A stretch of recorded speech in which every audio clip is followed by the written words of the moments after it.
O Evangelho segundo o Espiritismo. Capítulo 18.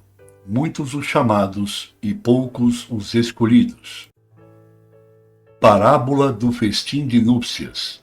A porta estreita. Os que dizem: Senhor, Senhor, não entrarão todos no reino dos céus.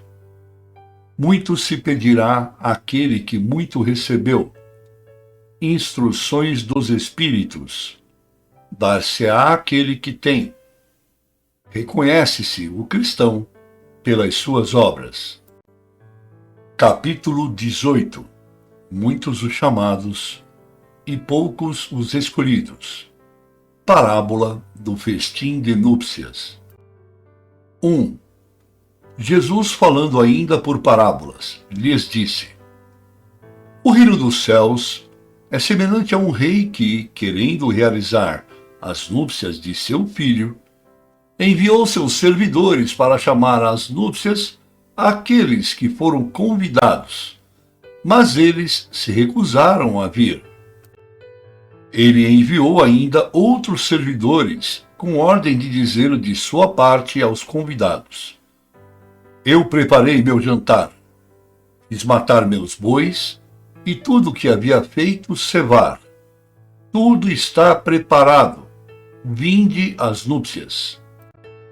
Mas eles não se preocuparam e se foram. Um à sua casa de campo, e outro ao seu negócio. Os outros se apoderaram de seus servidores, e os mataram, após lhes ter feito vários ultrajes. O rei, tendo sabido disso, se encheu de cólera, e tendo enviado seus exércitos, exterminou esses homicidas e queimou a sua cidade. Então ele disse aos seus servidores: O festim de núpcias está todo preparado, mas aqueles que haviam sido chamados dele não foram dignos. E depois, nas encruzilhadas, e chamai para as núpcias todos aqueles que encontrardes. Seus servidores, indo então pelas ruas, reuniram todos aqueles que encontraram, bons e maus, e a sala de núpcias ficou cheia de pessoas, que se sentaram à mesa. O rei entrou em seguida, para ver aqueles que estavam à mesa, e tendo notado um homem, que não estava com a roupa nupcial, lhe disse: Meu amigo, como entrastes aqui sem ter a roupa nupcial? E esse homem permaneceu mudo. Então o rei disse aos seus servos: Atai-lhe as mãos e os pés, e lançai-o nas trevas exteriores. Aí haverá pranto e ranger de dentes, porque há muitos chamados e poucos escolhidos. São Mateus, capítulo 22, versículos de 1 a 14. 2.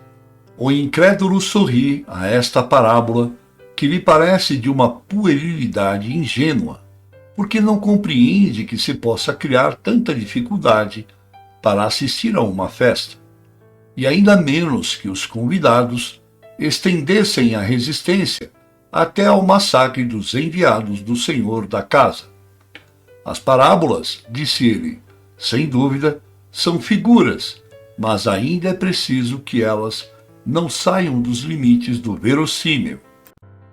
Pode-se dizer o mesmo de todas as alegorias, das fábulas mais engenhosas, se não são despojadas de seu envoltório para procurar-lhe o sentido oculto. Jesus auriu as suas nos usos mais vulgares da vida, e as adaptou aos costumes e ao caráter do povo ao qual falava.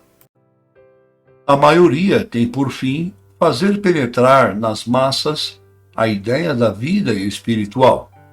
O seu sentido não parece frequentemente ininteligível, senão porque não se parte desse ponto de vista. Nesta parábola, Jesus compara o reino dos céus, onde tudo é alegria e felicidade, a uma festa. Para os primeiros convidados, fez alusão aos hebreus, que Deus chamou primeiro ao conhecimento da sua lei. Os enviados do Senhor são os profetas, que vieram exortá-los a seguir o caminho da verdadeira felicidade. Mas suas palavras foram pouco escutadas, suas advertências foram menosprezadas. Vários foram mesmo massacrados, como os servidores da parábola. Os convidados que se escusam com os cuidados, a dor aos seus campos e aos seus negócios, são o símbolo das pessoas do mundo que, absorvidas pelas coisas terrestres, são indiferentes quanto às coisas celestes. Era uma crença entre os judeus de então que sua nação deveria adquirir a supremacia sobre todas as outras. Deus não havia, com efeito, prometido a Abraão que a sua posteridade cobriria toda a terra, mas sempre, tomando a forma pelo fundo, eles acreditavam numa dominação efetiva e material. Antes da vinda do Cristo, à exceção dos hebreus, todos os povos eram idólatras e politeístas. Se alguns homens superiores ao vulgo conceberam a ideia da unidade divina, essa ideia ficou no estado do sistema pessoal, mas em nenhuma parte foi aceita como verdade fundamental, a não ser por alguns iniciados que escondiam os seus conhecimentos sob um véu misterioso, impenetrável às massas. Os hebreus foram os primeiros que praticaram publicamente o monoteísmo. Foi a eles que Deus transmitiu a sua lei, primeiro por Moisés, depois por Jesus. Foi desse pequeno foco que partiu a luz que deveria se derramar sobre o mundo inteiro, triunfar do paganismo e dar a Abraão uma posteridade espiritual tão numerosa quanto as estrelas do firmamento. Mas os judeus, repelindo a idolatria, haviam negligenciado a lei moral para se apegarem à prática mais fácil das formas exteriores. O mal chegara ao auge. A nação dominada estava fragmentada pelas facções, dividida pelas seitas. A incredulidade mesmo havia penetrado até no santuário. Foi então que apareceu Jesus, enviado para lembrá-los quanto à observância da lei e abrir-lhes os horizontes novos da vida futura. Convidados os primeiros para o grande banquete da fé universal, repeliram a palavra do celeste Messias e o fizeram perecer. Foi assim que perderam o fruto que teriam recolhido de sua iniciativa. Seria injusto, todavia, acusar o povo inteiro desse estado de coisas.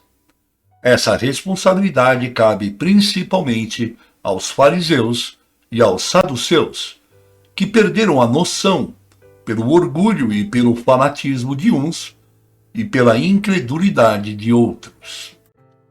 São eles, sobretudo, que Jesus compara aos convidados que recusam comparecer ao repasto de núpcias. Depois acrescenta: o Senhor, vendo isso, fez convidar todos os que se encontravam nas encruzilhadas, bons e maus. Ele queria dizer com isso que a palavra foi pregada a todos os outros povos, pagãos e idólatras, e que estes, a aceitando, seriam admitidos na festa em lugar dos primeiros convidados. Mas não basta ser convidado, não basta levar o nome de cristão, nem se assentar à mesa para tomar parte no celeste banquete. É preciso, antes de tudo, e como condição expressa, estar revestido com a roupa nupcial, quer dizer, ter a pureza de coração e praticar a lei segundo o Espírito.